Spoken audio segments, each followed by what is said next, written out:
The Mediterranean Sea shimmered beneath the morning sun, its gentle waves carrying merchants, scholars, soldiers, and dreamers toward one of the greatest cities the ancient world had ever known. Along its sparkling shoreline stood Alexandria, a city where towering marble palaces reflected golden light, magnificent temples honored forgotten gods, and the greatest library on earth guarded the wisdom of countless civilizations. But hidden behind these magnificent walls, a storm was quietly gathering.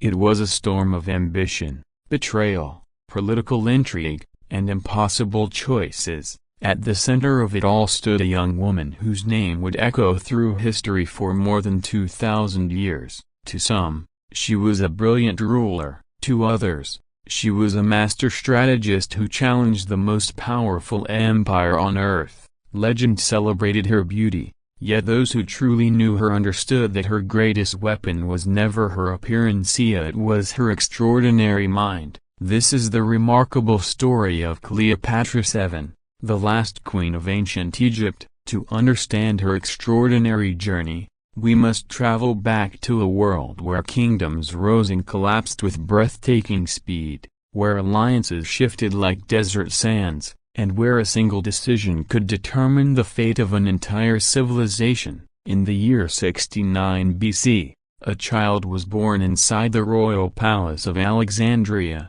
Egypt's glittering capital. Few could have imagined that this newborn princess would one day become one of history's most famous women. Alexandria was unlike any other city of its time. Founded centuries earlier by Alexander the Great, it had become the intellectual heart of the ancient world. Ships from Greece, Africa, Arabia, and distant Asia crowded its enormous harbor every day. Merchants carried silk, spices, gold, glass, ivory, and precious stones through busy streets filled with dozens of different languages. Towering above the coastline stood the legendary lighthouse of Alexandria, one of the 7 wonders of the ancient world. Its powerful flame guided sailors safely across the Mediterranean night after night, becoming a symbol of knowledge and hope for travelers arriving from distant lands. Nearby stood another wonder, the great library of Alexandria. Its endless shelves contained hundreds of thousands of scrolls gathered from every corner of the known world. Philosophers debated mathematics beneath marble columns, astronomers mapped the movement of the stars, physicians studied the mysteries of the human body, historians carefully recorded the triumphs and failures of civilizations long gone. For a curious child, there could hardly have been a better place to grow up. Yet despite ruling Egypt, Cleopatra's family was not Egyptian by blood. They belonged to the Ptolemaic dynasty, descendants of one of Alexander the Great's trusted generals. After Alexander's death, his vast empire was divided among his commanders, and one of them, Ptolemy I, claimed Egypt as his kingdom. Over nearly 3 centuries, his descendants ruled from Alexandria while preserving their Greek language,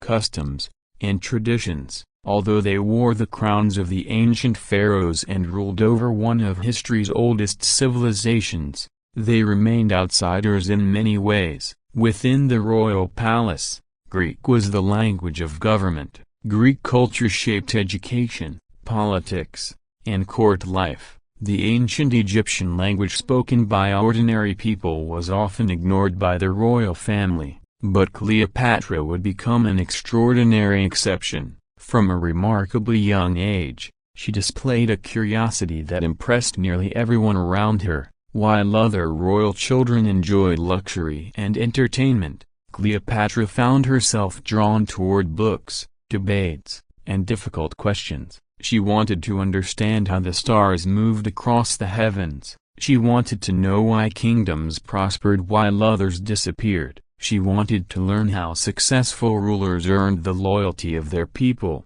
Her tutors quickly realized they were teaching someone very different from the average princess. She mastered Greek with elegance and precision before expanding her studies into many other languages. Historical records suggest she learned Egyptian, Hebrew, Aramaic, Ethiopian, and several additional regional languages, allowing her to communicate directly with diplomats, merchants, and ordinary citizens alike. This was something almost unheard of among her ancestors. Previous rulers often relied entirely on interpreters whenever they addressed the Egyptian people. Cleopatra chose a different path. She believed that speaking directly to others created trust, respect, and influence that no translator could ever fully provide. Language, she understood, was power. Her education stretched far beyond words. She immersed herself in philosophy,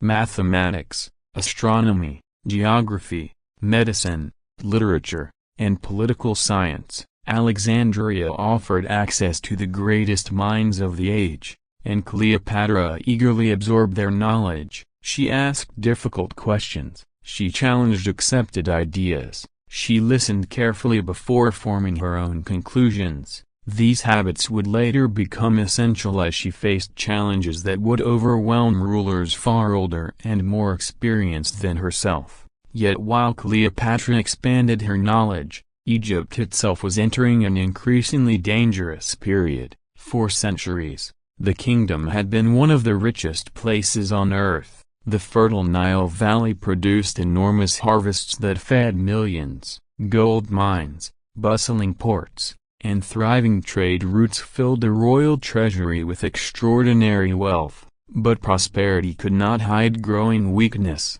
Far to the northwest, another power was rising. Rome, what had once been a republic confined largely to Italy, was rapidly transforming into the dominant military force of the Mediterranean. Roman legions conquered kingdom after kingdom with remarkable discipline and relentless determination. Nations that resisted Rome often vanished from history. Those that cooperated survived, but usually at a heavy price. Egypt still possessed immense riches, yet its political stability had begun to crumble. Internal rivalries weakened the government, while Rome's influence continued to grow stronger every year. Cleopatra's father, King Ptolemy XII, understood this uncomfortable reality. Rather than challenging Rome, he attempted to maintain peace through diplomacy, expensive gifts, and generous payments to influential Roman politicians. His strategy preserved his throne for a time,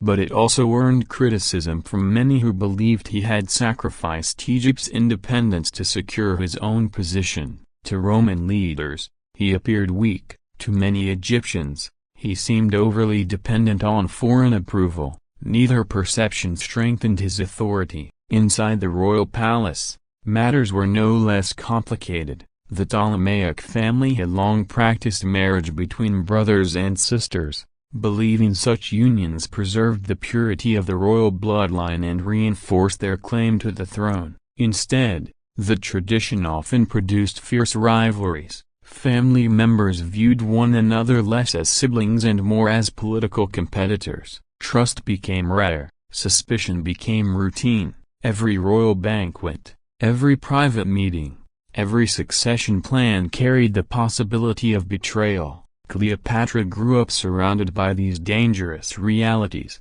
She learned that survival demanded more than intelligence. It required patience, observation, careful timing. Above all, it required understanding human nature. When her father died in 51 BC, those lessons suddenly became very real. At only 18 years old, Cleopatra inherited one of the world's most prestigious thrones. Yet according to long-established tradition, she could not rule alone. She was expected to govern alongside her younger brother, Ptolemy XIII, who was still only a child. On paper, they shared equal authority. In reality, the situation was far more complicated. Cleopatra possessed education, confidence, and political vision. Her brother possessed something equally powerful: experienced advisors eager to control the government through him. At first, Cleopatra moved quickly to establish herself as the kingdom's true leader. Official documents increasingly displayed her name with greater prominence. She met foreign ambassadors personally.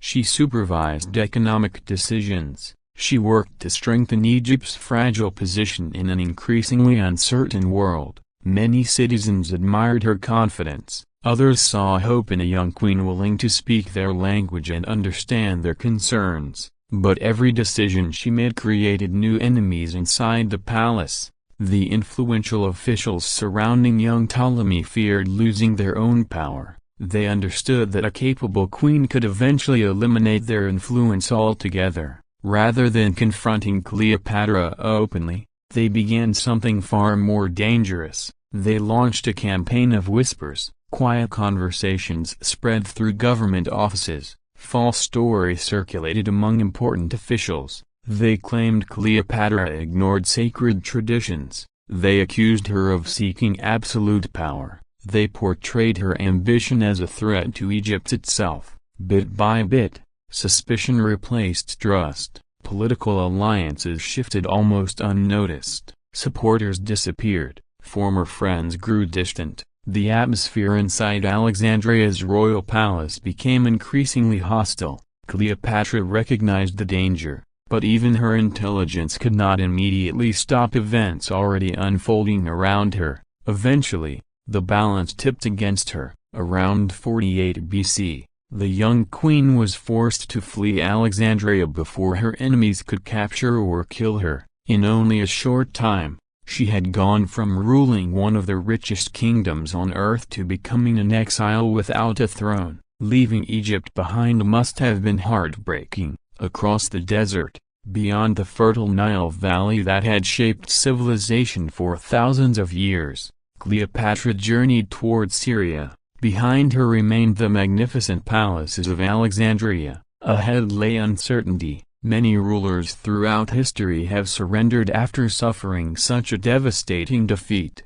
Cleopatra refused. Instead of accepting exile as the end of her story, she quietly began preparing for something far greater. She would not simply return to Egypt. She intended to reclaim everything she had lost, and as destiny would soon reveal, events unfolding hundreds of miles away were about to give her the opportunity she had been waiting for. A Roman general, one whose name would forever change the course of Historia, was sailing toward Egypt.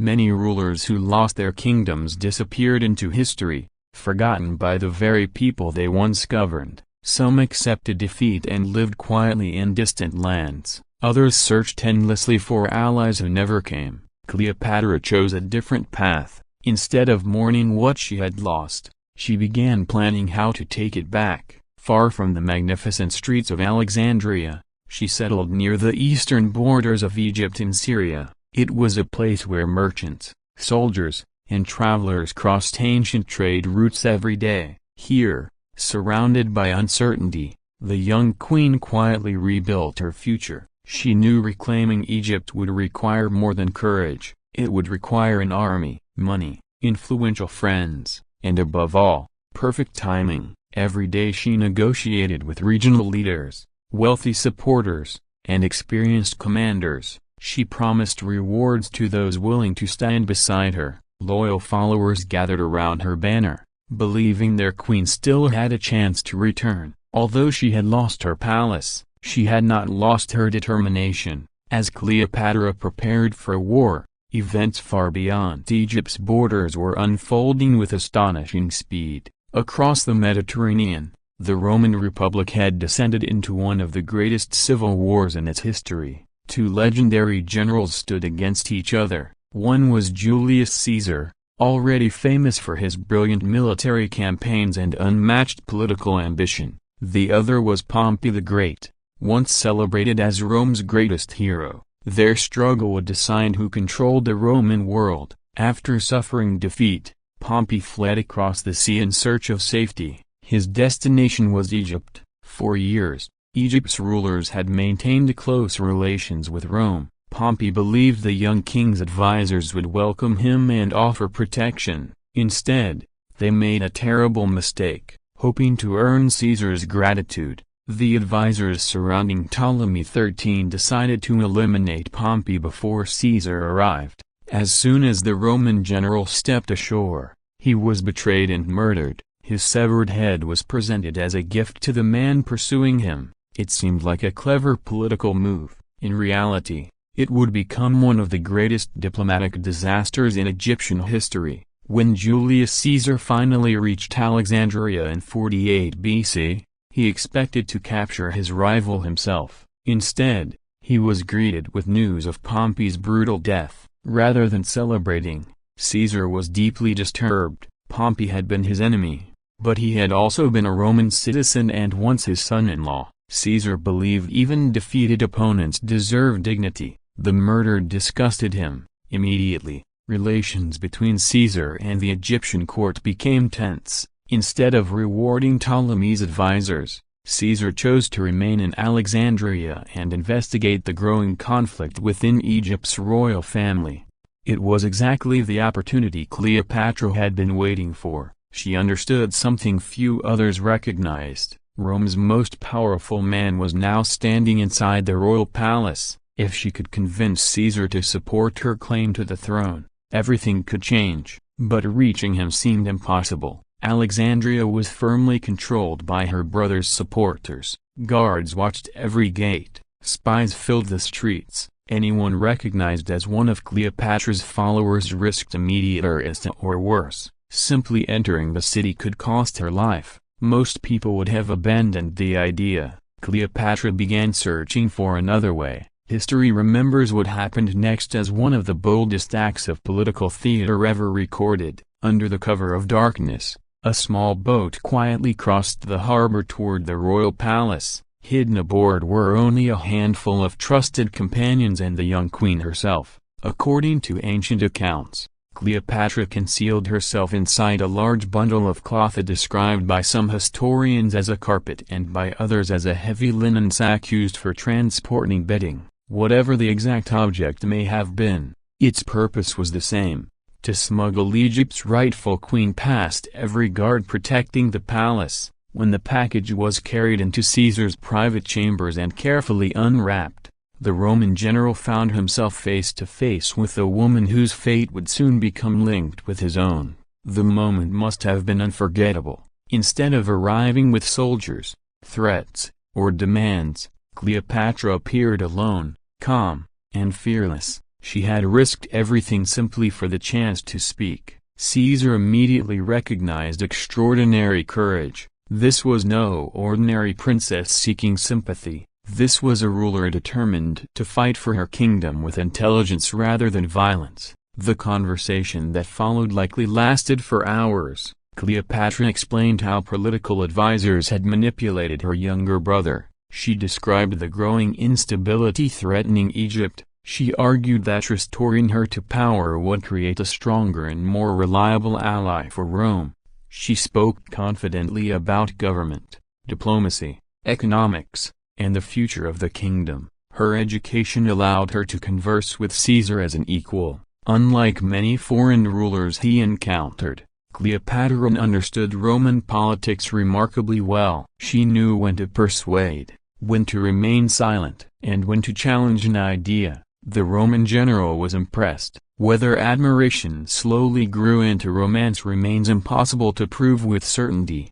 Ancient writers often blended fact with legend, making it difficult for modern historians to separate history from dramatic storytelling. What is clear, however, is that Caesar saw enormous value in supporting Cleopatra. He announced that the dispute between the royal siblings should be settled peacefully and according to tradition. Both Cleopatra and Ptolemy XIII would rule together, but those controlling the young king had no intention of accepting this decision. To them, Caesar represented a dangerous foreign influence. To support Cleopatra meant losing the power they had worked so hard to obtain. Negotiation quickly gave way to violence. The streets of Alexandria became a battlefield. Egyptian forces surrounded the royal district where Caesar and Cleopatra had taken refuge. Thousands of soldiers blocked every escape route while Roman defenders struggled to hold their positions. Although Caesar was one of history's greatest military commanders, he had arrived in Egypt with only a relatively small force. For weeks, perhaps even months, the outcome remained uncertain. Every day brought fresh attacks. Supplies began to run low. The magnificent city that had once symbolized learning and culture now echoed with the sounds of war. During the fighting, flames spread through parts of Alexandria's harbor.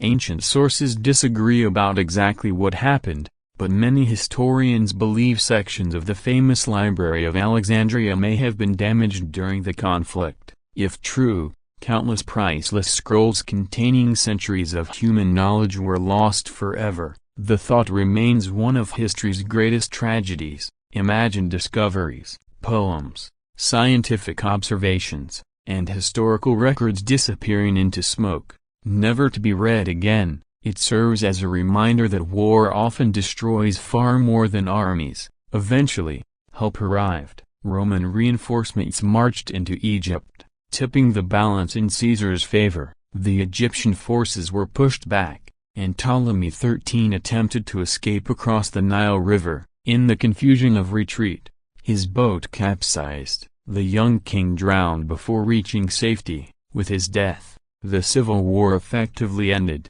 For the second time in her life, Cleopatra entered Alexandria not as an exile but as its queen. Yet the victory carried a heavy price. The kingdom had survived, but only because of Roman intervention. Egypt remained independent in name, but its future had become increasingly tied to the ambitions of Rome. Cleopatra understood this reality better than anyone. Rather than resisting it, she sought to shape it. Her alliance with Julius Caesar would become one of the most influential partnerships of the ancient world, altering the course of both Egyptian and Roman history. Neither of them could know that their decisions would eventually transform an entire civilization. And somewhere beyond the peaceful waters of the Nile, destiny was already preparing the next chapter of Cleopatra's remarkable life. The war for Egypt had finally come to an end. Smoke no longer drifted over Alexandria's harbor, and the clash of swords had faded into silence.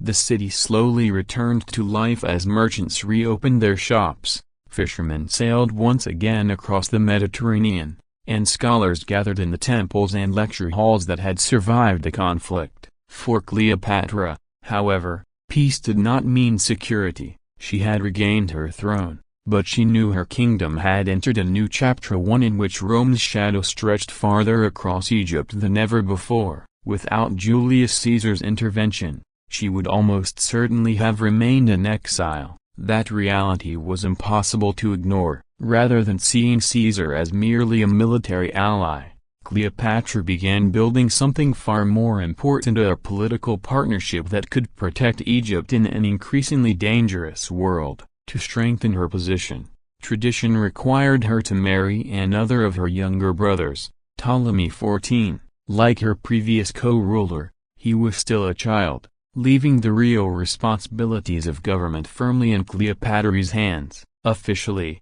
Egypt had two monarchs. In reality, only one truly governed. Every morning, the queen met with advisors, judges, diplomats, and military commanders. She worked to restore confidence after years of political chaos. Taxes had to be reorganized, trade routes secured, grain production stabilized, and relationships with neighboring kingdoms repaired. The work was endless, yet Cleopatra seemed to thrive under responsibility. She understood that a kingdom could not survive on military victories alone. Prosperity depended on stable leadership, careful planning, and the confidence of its people. While rebuilding Egypt, Cleopatra spent increasing amounts of time with Julius Caesar. The two traveled together along the Nile, sailing past villages that depended on the river's annual floods and ancient temples whose towering columns had already stood for more than 1,000 years. Imagine that remarkable journey: the world's most powerful Roman general and Egypt's young queen drifting across calm waters beneath endless blue skies,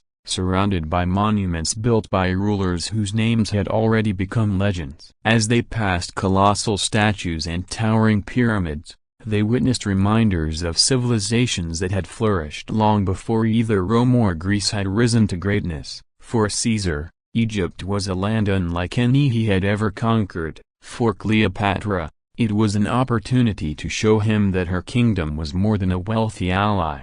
It was one of humanity's oldest civilizations, During these months, their relationship grew closer. Whether their bond was driven primarily by affection, political necessity, or a mixture of both remains one of history's enduring questions. Ancient writers often described passionate romance. Modern historians tend to see something more complex. Caesar gained access to Egypt's immense wealth and strategic position. Cleopatra secured the protection of the most influential man in the Mediterranean. Both benefited enormously from the alliance. Whatever emotions may have existed between them, their partnership reshaped history. Soon, Cleopatra gave birth to a son. She named him Ptolemy XV, although history remembers him by another name as Caesarion, meaning Little Caesar. From the moment of his birth, questions surrounded the child. Cleopatra publicly declared Julius Caesar to be his father. The Roman leader never formally acknowledged Caesarion as his legal heir, yet he also never openly denied the possibility. This uncertainty would eventually have enormous political consequences. For Cleopatra, however, there was no doubt. She believed her son represented the future of both her dynasty and Egypt itself. As Caesarion grew, the queen imagined a future in which her child might rule a powerful kingdom connected to Rome through blood rather than conquest. It was an ambitious dream. History, however, rarely follows the plans of even its greatest rulers. Not long afterward, Cleopatra made another extraordinary decision. She traveled to Rome. For many Egyptians, the journey itself was astonishing. Their queen was leaving the ancient land of the pharaohs to visit the capital of a foreign republic. Accompanied by her young son and a royal entourage, Cleopatra crossed the Mediterranean and entered the city that had become the center of the ancient world's growing superpower. Rome was unlike Alexandria. Its streets were louder, its politics were harsher, its ambitions reached farther. Everywhere she looked stood reminders of military victories and expanding imperial power. Yet despite Rome's growing strength, many citizens had never seen a foreign queen arrive with such elegance and confidence. Cleopatra stayed in one of Caesar's private villas just outside the city. Her presence immediately attracted attention. Some Romans admired her intelligence and sophistication. Others viewed her with deep suspicion. To many members of the Roman Senate, Cleopatra represented everything they feared. She was wealthy, she was influential, she possessed the ear of Julius Caesar, and perhaps most alarming of all, she had given birth to a child believed by many to be Caesar's son. Rumors spread quickly through Rome. Some whispered that Caesar planned to make Cleopatra his wife. Others claimed he intended to move the center of power eastward. Still others feared he hoped to crown himself king, as something Romans had rejected centuries earlier when they overthrew their last monarch. Whether these stories contained any truth remains uncertain, but in politics, perception often matters more than reality. As Caesar's influence continued to grow, so did the anxiety of his political enemies. They worried that one man had become too powerful, too popular, too ambitious. The Roman Republic, they believed, was slipping toward dictatorship. Then came one of the most dramatic moments in ancient history. On the morning of March 15, 44 BK, the day remembered as the Ides of March, Julius Caesar entered the Senate House. He expected another ordinary meeting. Instead, dozens of senators surrounded him. Within moments, hidden daggers appeared. Blade after blade struck the man who had conquered Gaul, crossed the Rubicon, and transformed Rome forever. Ancient historians recorded that Caesar was stabbed 23 times before collapsing at the foot of a statue dedicated to Pompey, the very rival he had defeated years earlier. His assassination shocked the Roman world. Some celebrated the end of what they believed was tyranny. Others feared the chaos that would surely follow. No one knew what Rome's future would become. Among those most deeply affected was Cleopatra. Still living near Rome with her young son, she suddenly found herself without her greatest political protector. The situation changed overnight. A queen who had once been welcomed by Rome's most powerful leader now faced a city consumed by uncertainty, suspicion, and violence. She acted quickly, gathering her household and her child. Cleopatra left Italy and returned to Egypt before the growing political crisis could threaten her safety. The Mediterranean carried her home once again. Back in Alexandria, she resumed her role as queen, but Egypt was no longer isolated from Rome's troubles. The assassination of Julius Caesar did not restore peace. Instead, it ignited another brutal struggle for control of the Roman world. Caesar's supporters sought revenge against his killers. Old alliances collapsed. New rivalries emerged. Among those rising to prominence was a skilled military commander named Mark Antony, a loyal friend of Caesar and one of Rome's finest generals. Antony possessed courage, charisma, and years of battlefield experience. Standing beside him was Caesar's adopted heir, the young and ambitious Octavian. Together, they hunted down the conspirators responsible for Caesar's murder. Their combined forces eventually defeated the assassins,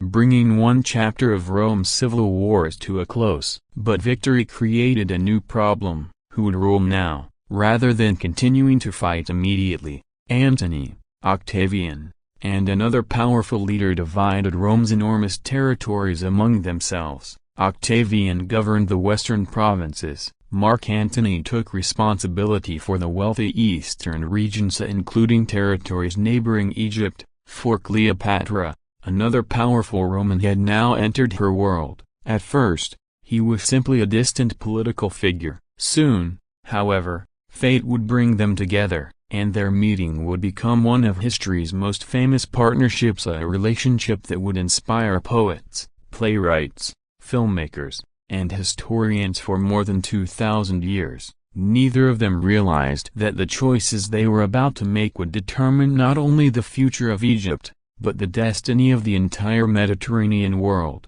The death of Julius Caesar changed the ancient world forever. His assassination had not restored peace to Rome. Instead, it opened the door to another struggle for power, one that would eventually decide the future of the Mediterranean. Far away in Alexandria, Cleopatra watched these events unfold with great concern. She had lost her most powerful ally, but she had not lost her kingdom. Now every decision she made would determine whether Egypt remained independent or became another province of the expanding Roman world. For a time, Cleopatra focused entirely on strengthening her country. The fertile fields along the Nile continued to produce enormous harvests, filling Egypt's granaries with grain that much of the Mediterranean depended upon. Trade ships sailed in and out of Alexandria's bustling harbors carrying glass, papyrus, spices, precious metals, and exotic goods from Africa,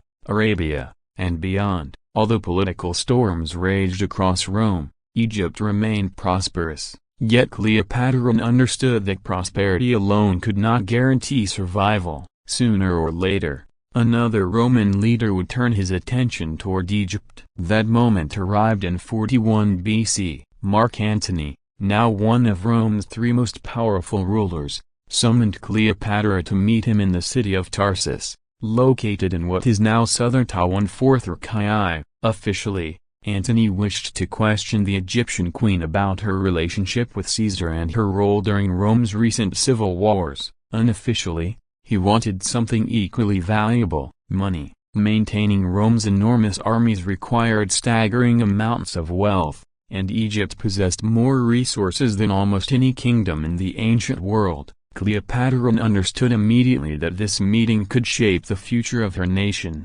She refused to arrive as a frightened ruler seeking forgiveness. Instead, she planned one of history's greatest political entrances. As her royal barge glided along the river toward Tarsus, every detail had been carefully arranged.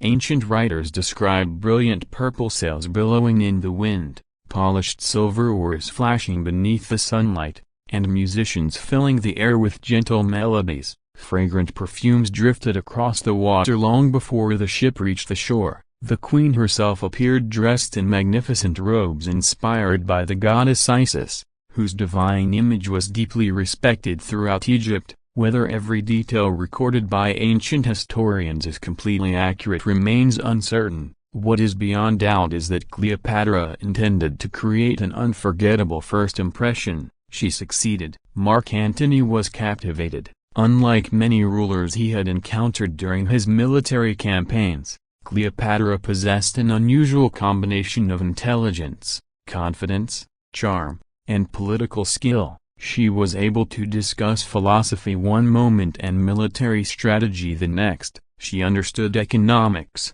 diplomacy, history, and the complex balance of power that now shaped the Mediterranean. Antony quickly realized he was speaking with far more than a beautiful queen. He was meeting one of the most capable political minds of her generation.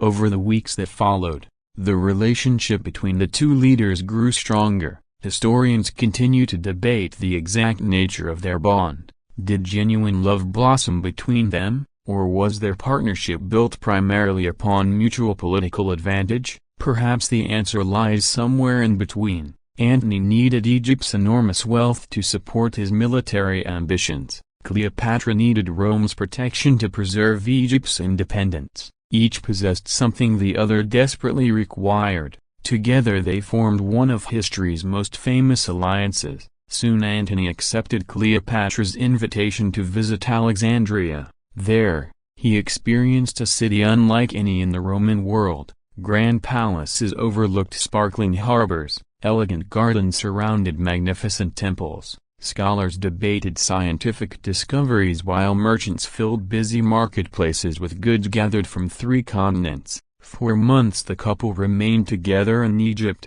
Ancient accounts describe lavish celebrations, extravagant feasts, theatrical performances, hunting expeditions, and evenings spent discussing politics deep into the night. Some stories may have grown more dramatic over time, but there is little doubt that Antony came to admire Alexandria and its remarkable queen. Their partnership soon became a family. Cleopatra gave birth to twins, a son named Alexander Helios and a daughter named Cleopatra Selene. Several years later, another son, Ptolemy Philadelphus, was born. To Cleopatra, these children represented hope. She dreamed of establishing a powerful dynasty capable of preserving Egypt's independence for generations. But while happiness filled Alexandria, another man watched events with growing suspicion. His name was Octavian. In Rome, Octavian had become Antony's greatest political rival. At first the two men had ruled together. Over time,